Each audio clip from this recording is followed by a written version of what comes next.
महामोहतम पुंज जास बचन रवि कर। उपस्थित धर्म प्रेमी सज्जन वृंद तथा माताओं एवं बहनों,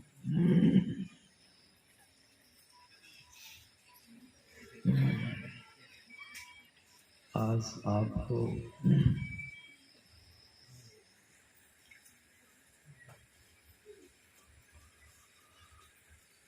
सत्संग करने के लिए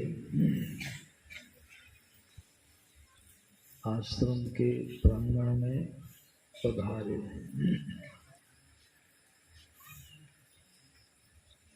और इस ख्याल से कि मेरा जन्मदिन, मेरी जयंती मनाने के लिए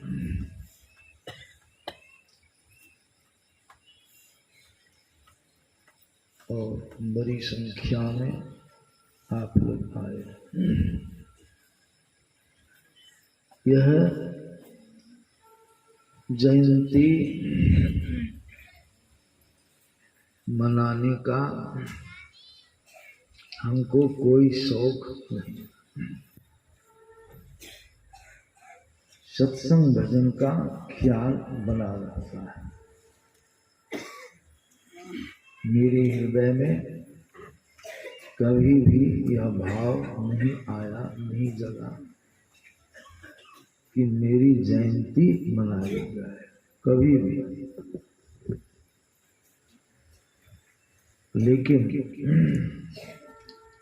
कुछ श्रद्धालुओं ने, जिनको बहुत स्नेह है, प्रेम है,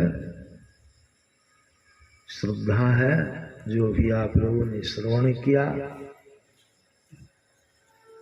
कि आपस में विचार करके इस कार्यक्रम को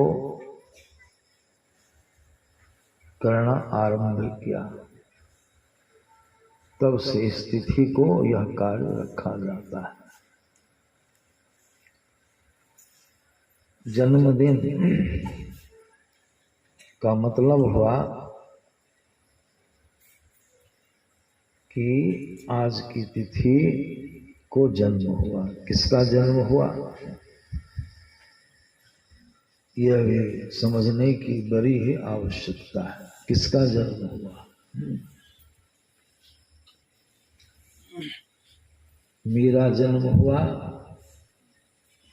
मेरा से मतलब मैं जो बोलने वाला हूं, अंदर से मैं बोलता हूं। आप भी सब कोई अंदर से सुनते हैं। आप कौन हैं? जो आप हैं वही मैं भी हूं। जो आप हैं वही मैं भी हूं। आप कौन हैं? संतों की ज्ञान में आया है कि आप चेतन पुरुष हैं, चेतन आत्मा है, जिसको लोग जीवात्मा भी कहते हैं। आप शरीर नहीं हैं। आप शरीर में रहने वाले हैं। जिस तरह से आप शरीर नहीं हैं, आप लोग जितने हैं, उसी तरह से मैं भी शरीर नहीं, आत्मा, चेतन आत्मा। संत तुलसीदास जी महाराज की वाणी में आया है। संत तुलसीदास जी महाराज कहते हैं, ईश्वर अंश। आप कौन हैं? ईश्वर के अंश। साधारण चीज नहीं है। कोई व्यक्ति विशेष आप नहीं है। कोई जाति विशेष आप नहीं है। कोई रंग रूप आप नहीं है। आप कौन हैं? ईश्वर के अंश, अभिन्न अंश। इसलिए उन्होंने हम लोगों को ज्ञान दिया संतों ने कि ईश्वर अंश जीव अविनाशी चेतन अमल सहज सुख राशि। ये आपका परिचय है। आप कौन है? ईश्वर के अंश। ईश्वर अंश जीव अविनाशी चेतन अमल सहज सुख राशि, मतलब आप चेतन आत्मा हैं। आप हैं, यह शरीर चेता हुआ है, यह शरीर टिका हुआ है। आप शरीर में नहीं रहेंगे तो शरीर रहेगा। आप शरीर से निकलेंगे, जैसे ही निकलेंगे शरीर धाराशायी हो जाएगा। सूरदास महाराज की वाणी में आया है, जादिन मन पंक्षी उड़ी गई हैं, तादिन तेरे तन तरबर के सबे पात झड़ी। आप चेतन आत्मा। आपकी विशेषता क्या है? आपका गुण धर्म क्या है? कहा चेतन अमल जीव अविनाशी। आप अविनाशी हैं। अविनाशी माने आपका कभी विनाश नहीं होता है। किसका नाश नहीं होता है? आपका। आप मैंने सुना दिया, चेतन आत्मा जीवात्मा, आपका नाश नहीं होता है। जिसका नाश नहीं होगा, जिसका मरण नहीं होगा, तो विचारणीय विषय उसका जन्म होगा, उसका जन्म भी नहीं होगा। और जिसका जन्म ही नहीं होगा तो उसका मरण होगा। इसलिए संतों ने ज्ञान दिया कि आपका जो आप हैं चेतन आत्मा, आपका नहीं जन्म होता है, नहीं आपका मरण। सोचिए, तो किसका जन्म हुआ? प्रश्न होगा, किसका जन्म हुआ है? इस शरीर का जन्म हुआ है।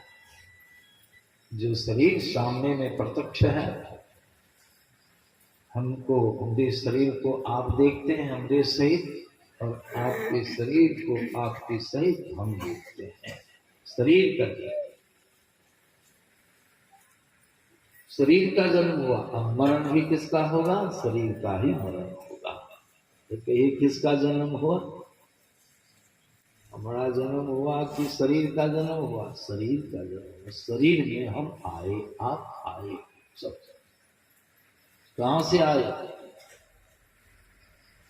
ईश्वर से आए, परमात्मा से आए।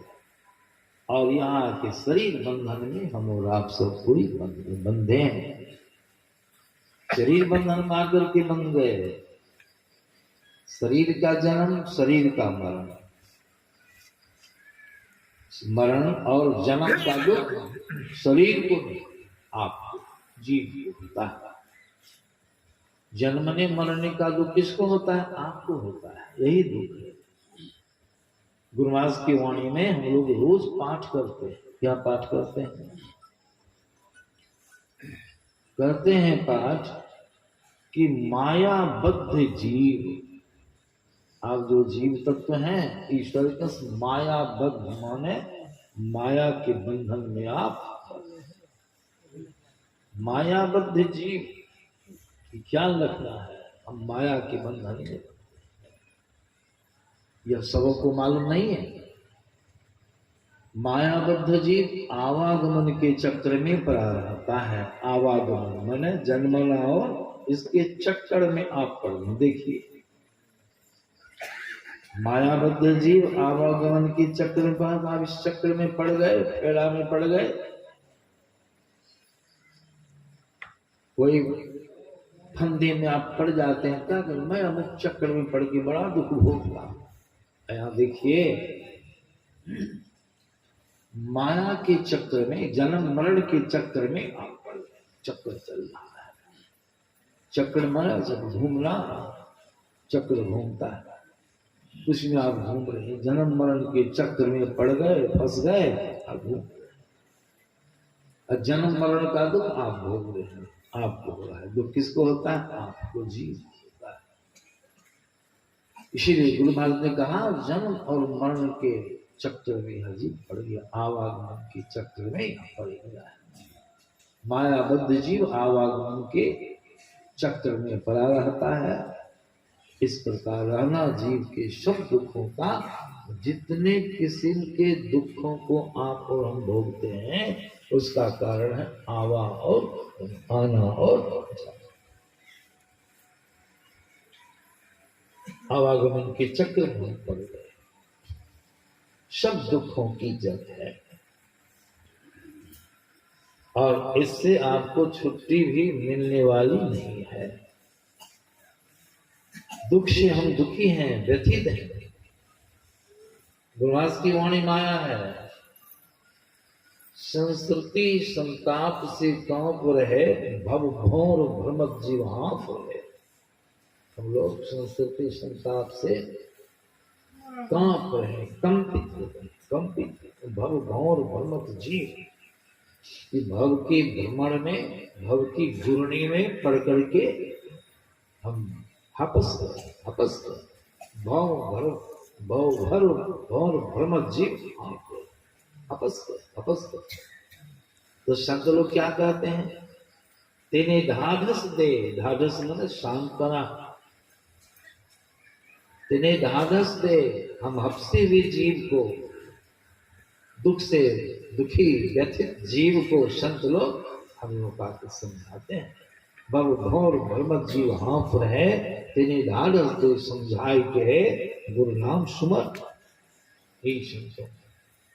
गुरु नाम सुमर, सुमरण करो। गुरु नाम सुमर सत्संतों ने, क्यों? सुमरण से ही आपको सुख मिलेगा, भक्ति से ही आपको सुख मिलेगा। कबीर साहब की वाणी माया है, सुमरण से सुख होत है, सुमरण से स्मरण से सुख होत है, और सुमरण से दुख जाग। अंतिम परिणाम सुमरण का, सुमरण से दुख जात कह कवि सुमिरण करे, साहब मोहि समा, साहब में ईश्वर में यह जीव समा जाएगा। समाने के क्रम ये बंधन छूट जाएगा, बंधन से मुक्त होकर के जीव प्रभु में, जहां से जीव बंधन में पड़ा था उस प्रभु में जाके जीव हिल जाएगा। और जब जीव मिल गया, उसमें साहब में मिल गया, इसका आवागमन जो सब दुखों की जड़ है वह जड़ समाप्त हो जाएगा। नहीं तो छुट्टी नहीं। एक जीवन में कितना दुख हो गए, कितना दुख भोगते हैं। क्या सुख मिलता है? खाने पीने, पहनने ओढ़ने में, देखने सुनने सूंघने छूने में, चिखने में जो सुख मिला उतने भर, उसके बाद आपका संपूर्ण जीवन दुख। जन्म तो हुआ बड़ा बढ़िया, जन्म का उत्सव मनाते हैं लोग, लेकिन जन्म का के बाद में क्या होगा? जन्म के बाद में क्या? मरण। मरण होता है, मरण कोई नहीं चाहता है। मरण में बहुत कष्ट जीव को होता है। ये शरीर रहेगा, यही खुशहाली है। जन्म हुआ स्थिति को, तो हमको मनुष्य का शरीर प्राप्त हुआ।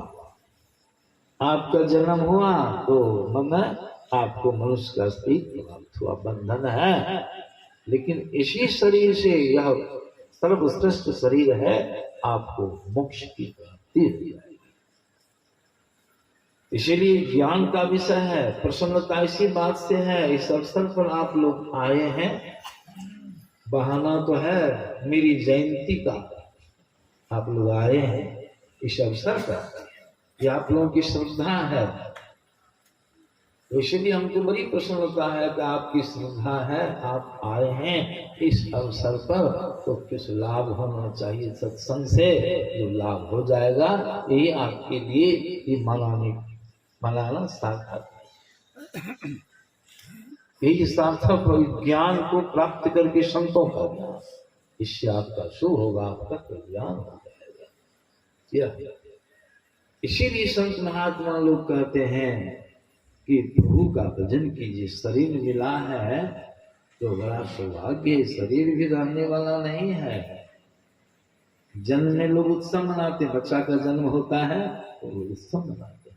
मरण में उत्सव मनाते हैं? नहीं मनाते। ये जन्म हुआ तो सौभाग्य का विषय हो गया, मनुष्य का शरीर ये सौभाग्य का विषय है। तो इसीलिए संत महात्मा लोग कहते हैं यह शरीर मनुष्य का मिला है, साधारण शरीर नहीं है, और इस शरीर से ही आपको मोक्ष की प्राप्ति होगी। और यह शरीर हमेशा रहने वाला हो, समझा, हमेशा रहेगा, शरीर नहीं रहेगा। कैसा हो गया हमारा शरीर पहले कैसा था वैसा है नहीं। आप लोग का शरीर पहले कैसा था वैसा है। तो जन्म के बाद अब क्या होगा, शरीर मर जाएगा। इस शरीर को प्राप्त करके जो भजन ध्यान आपने कर लिया, सदाचरण का पालन कर लिया, यही जो है आपके लिए सार्थक।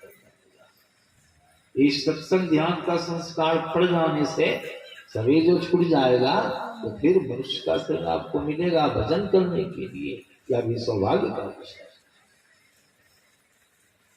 मनुष्य का शरीर प्रभु की वाणी है, भगवान कृष्ण की वाणी है, तब तक मिलता रहेगा जब तक आपको शरीर बंधन से छुट्टी नहीं मिल जाए, जन्म मरण के चक्र से आपको छुट्टी नहीं मिल जाए, मुक्ति नहीं मिल जाए, तब तक आपको मनुष्य का शरीर वो देते रहेंगे। बड़ी उपलब्धि। इसीलिए संत महात्मा लोग कहते हैं यह अवसर बिना भक्ति से यह जो है कष्ट मिटने वाला है। इसलिए आप लोगों ने पाठ में श्रवण किया, आप लोगों की श्रद्धा, हमको तो उम्मीद भी नहीं कितने लोग आएंगे। मौसम कितना खराब था कल, पहले इसमें नहीं था कि सत्संग होगा, सही था थोड़ा।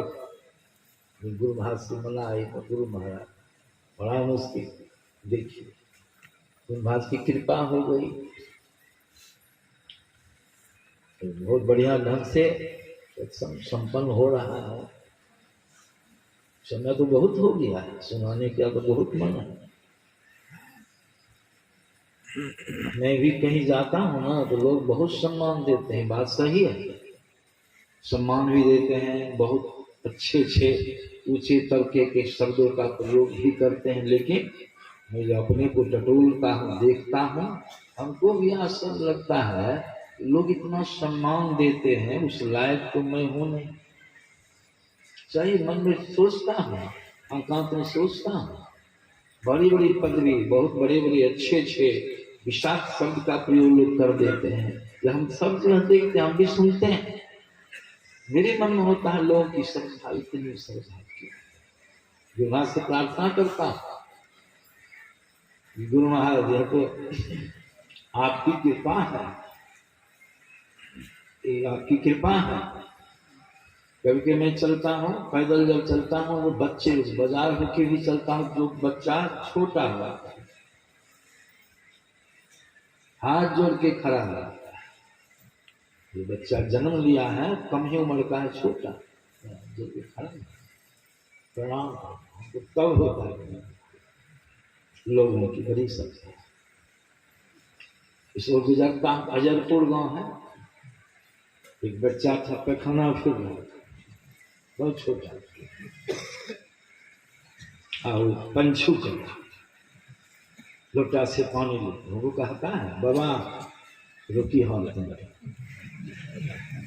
काहे जी, गोर पंछू करू हम रुक गए, खड़े हो, तो देखो ये बच्चा कितना, तो आया उधर से पंछू करके दोनों हाथ संभाल के, मैंने कहा देखो हाथ तो तुम्हारा गंदा है, पैखाना साफ किए हो, नीचे सर झुका के प्रणाम करो, वहीं से तो बच्चा है, उसको क्या ज्ञान है। कभी कभी गाड़ी को रोक देता हूँ, बच्चा हाथ रोके, किसका बच्चा है, इतना बड़ा बच्चा है, किसी ने सिखाया कि अपने करता है। किधरों जाता हूँ लोग बड़ी समझा, और जब मैं आश्रम आता हूँ कहीं से, बड़ा ही लोग करते हैं खूब, निंदा करने वाले भी लोग हैं, उसको भी मैं प्रेम से चाहता हूँ। तो लोग ऐसे निंदा भी कर देते हैं तो मैं क्रुद्ध नहीं होता, समझता हूँ बेचारे के पास कितना ज्ञान रहेगा उतना ही नहीं समझेगा दोस्त। लेकिन अक्सर लोग हम सही में जब आश्रम आते हैं तो सोचने लगते हैं गुरु महाराज ऐसा क्यों, इतना लोग क्यों कह देते हैं, उतना तो है नहीं। अपने अंदर में बहुत खाली पाता, लेकिन लोग बहुत बड़ा सम्मान देते हैं। यह लोगों की श्रद्धा है, महत्ता है, जिस कारण से हो। तो गुरु महाराज से प्रार्थना करता हूँ, लालसा बनी रहती है कि गुरु महाराज जैसा लोग कहते हैं हमको, ऐसी बड़ाई लोग कर देते हैं, उतने तो हमें अंदर में वह चीज नहीं है, योग्यता नहीं है, तो आप कृपा करके वैसा ही हमको बना दीजिए। मैं अवश्य की प्रार्थना, जो कहिएगा कि बनावटी बात करना ही नहीं। मैं सोचता हूँ आश्रम भी आता हूँ कहीं से सत्संग करके, जब आश्रम में प्रवेश करता हूँ देखता हूँ तो हमको बहुत विचित्र लगता है। 5 हाथ की झोपड़ी, लक्ष्मण ऋषि देव, बेचारे का नाम लेना पड़ता है हमको। मेरे पिताजी ने 5 हाथ की झोपड़ी, करची का लिबुआ, खड़ की छोनी, समझे ना। और उसकी छोनी ऐसी होती, बड़ी मोटी छोनी, लेकिन चूता था। उसे हम रहते थे, इस खेत में रहे। चौकी, एक रत्ती की चौकी, सत्यनारायण केसरी टेढ़ा के चौकी हमको दिया था। वहीं रहते थे, कुटिया खेत में, समझे, लक्ष्मण ऋषि देव का बनाया हुआ। इसलिए थोड़ा ख्याल पड़ गया था, अपने को सुना देता। उसी में सत्संग भजन। अब जब देखे तो यहाँ जब आता हूँ देखता हूँ कैसे कैसे हो गया, इतना बड़ा कैसे हो गया, ऐसा सुंदर सब कैसे हो गया, सोचना पड़ता है। तो मन में होता है गुरु महाराज हम कभी सोचे भी नहीं थे, अब कितना हो गया। ये कराने वाले कौन है, कौन करा, ईश्वर गुरु, उनकी कृपा है और आप लोगों की श्रद्धा।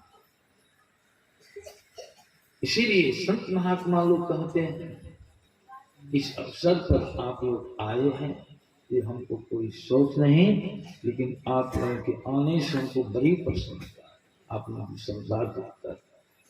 इसीलिए मैंने आप लोगों को सुनाया कि आप जाएंगे हमसे तो कुछ ज्ञान की सामग्री लेके जाएंगे, तो यहाँ आना आपका सफल हो जाएगा। और ज्ञान की सामग्री वह चीज क्या है, वही है, संतों ने कहा कि आप सुमरण कीजिए, सुमरण कीजिए, सुमरण। सुमरण की विधि कबीर साहब की वाणी में आया है। कैसे सुमरेंगे, बहुत लोग सुमरण करते हैं, ढोल झाल आदि बजा करके सुमरण करते हैं, भजन करते ईश्वर का नाम देते हैं, बहुत नाच गान करके भी ईश्वर का नाम लेते हैं। लेकिन संतों के ज्ञान में आया है वो सच्चा सुमरण, वह सुमरण नहीं है। उस सुमरण से आपका कल्याण नहीं है। तो सुमरण कैसे करना चाहिए, बाबा कबीर कहते हैं सुमिरन सुरत लगा के। सुमरण कैसे करेंगे, सुरत, सुरत माने ख्याल, सुमरण सुरत लगाई के, सुरत को लगाई, कहाँ लगाइएगा, ये ज्ञान, ये समझदारी है, कहाँ लगाइएगा। सुमरण सुरत को कहाँ लगाना है, दोनों आंखों के मध्य में, सुखमना में अपने ख्याल को स्थिर करना। दाईं ओर बाईं ओर, दाईं धार बाईं धार, दोनों धारों से अपने ख्याल को समेट के जो मध्य में रखता है, इससे अच्छा सुमरण एक बहुत बड़ी चीज है। उसके ऊपर कोई संकट भी आता है तो टल जाता है, उसके सुमरण से प्रभाव से संकट टल जाता है, उसको सिद्धि की प्राप्ति होती, जो चाहता है वह ईश्वर उसको पूरा कर देते हैं। ये सबसे बड़ी बात है। सूरत को कहाँ लगावेंगे? दोनों आंखों के मध्य में। बाईं आंख, दाईं आंख और बाईं आंख में जो धारा है आपका फसाव, जब आपका फसाव दाईं आंख में होता है, दाईं धार, इसको हम लोग गंगा की धारा कहते हैं। दूसरे शब्द में, इस शब्द में इसको हम लोग कहते हैं ये पिंगला, और भी कहते हैं इसको सूर्य नाड़ी भी कहते हैं। सूर्य गर्मी की धारा दाईं, ये अध्यात्म की दाईं। अब बाईं आंख जो है उसमें जो है ये क्या कहते हैं? यमुना, उसी को हम लोग इंगला भी कहते हैं। उसको हम ये क्या कहते हैं? चंद्र नाड़ी भी कहते हैं। साधारण भाषा में इसको गर्मी की धारा है, इसको ठंडी की धारा। दो धारे हैं, दो जाति।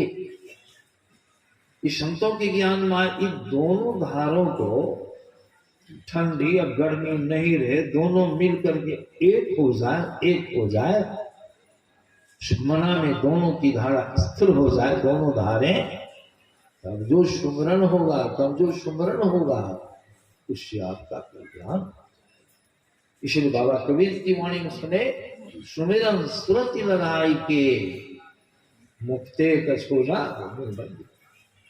और बाहर के पट दे के, बाहर का पट मन दोनों आंखों को बंद कर, बाहर का पट दे के और अंतर का पट खोल। अंतर का पट क्या है? अंदर का पट क्या? अंधकार। उस अंधकार को खोलिए, ये बहुत बड़ा काम है। इसी से आपका जीवन सार्थक हो। वो पट जब खुल जाएगा, अंधकार का पट जब खुल जाएगा, तो आपको रास्ता, प्रभु के यहाँ जाने का रास्ता अंदर में, बाहर में नहीं। इतना बड़ा ज्ञान यही है संत मत का की विशेषता। संत मत यही ज्ञान देता है। इसलिए बाबा कबीर की वाणी में आपने श्रवण किया, सुमरन सुरत लगाए के मुक्ते कछोन बोल, बाहर के पट देख के अंतर का पट ख्याल। सुरत माने ख्याल। आपका ख्याल भाग गया है दाईं ओर और बाईं ओर, भाग।